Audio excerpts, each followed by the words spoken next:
Let's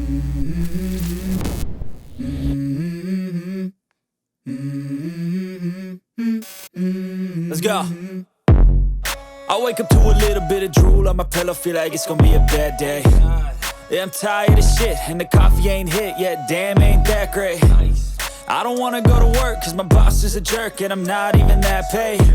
I need a change in my life, cause I don't feel alive. Ako pala si Ali Canyiga from Leyte. About to quit my job, cash in for a ticket. I'm going on a trip and I don't plan to visit. I'm gonna stay there till I feel like I'm winning. Oh, and this is just the beginning. I need a big change, help me feel like.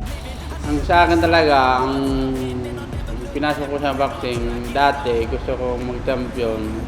Pero sa katagal-tagalan ko sa pagbo-boxing, siyempre, lahat naman ng boxingero, umahangad ang mag-champion, di ba? Pero sa akin talaga, ko talaga, bonus na sa akin yung ibigay ni Lord sa akin yung champion, ay yung pag-isang champion. Pero ang pinaka-goal ko talaga sa, para sa akin lang makapundar, makaipon, para makatulong sa pamilya. Yan naman talaga ang pinasok ng boxing, para makatulong sa pamilya. Ang pinaka talaga sa araw-araw ginagawa, yung pagja-jogging, training, saka yung gawain dito sa sa gym. Talagang minsan pag tapos sa training, nagdidilig sa mga halaman.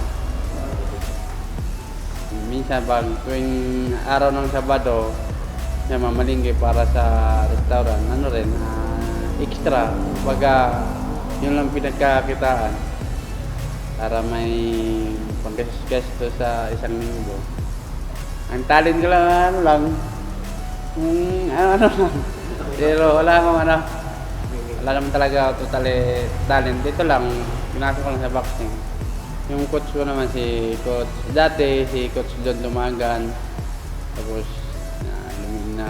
inana ko ni Coach Serping, Carvel Nyalosa. Hanggang ngayon, siya na yung nagtuturo sa akin. Siyempre, gusto rin natin gusto nating umuwi sa probinsya. Minsan nakakamiss din kasi. Pero kailangan magtiis kasi alam mo naman ng larangan ng boxing. Nakakapera ka lang kung may laban. Saka sabi nila, pag isang laban, malaki kinikita. Hindi ganun dali yung boxing. Wala pang experience sa boxing, akala nila kasi malaki agad isang laban, malaki ang kinikita. At tulad yung taro sa amin, akala niya malaki yung kinikita ko, kaya gusto mag-aral. Sabi ko, di gaanong kalakihan, sakto lang minsan nga, kapos pa nga So unang papasalamat ako kay Lord kasi hanggang ngayon, nandito pa ako sa boxing, wala pang naramdaman, wala pang na injury sa aking katawan. At nagpapasalamat din ako sa manager ko, kay Boss Marte Lorde, kay Ma'am Kokoy, at sa mga coach, sa mga kasamaan ko dito sa Ilorde. Sa katulong ko, yung mga katulong ko rin sa mga pag-ensayo. Yun, papasalamat ako sa kanila kasi kahit paano, hindi masyadong na-homesick at hindi na masyadong namimiss yung pamilya.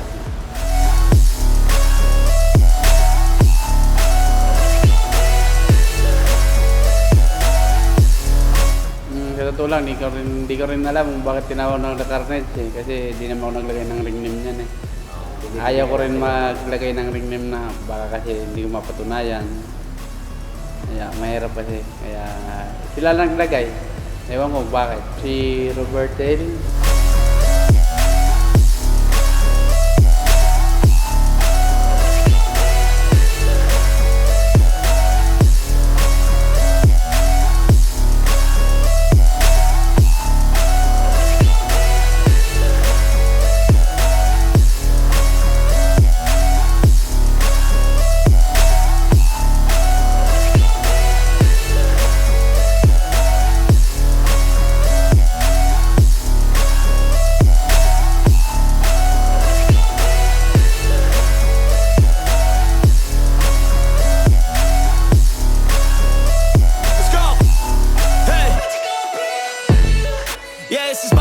my strife, my right to fight, to die on.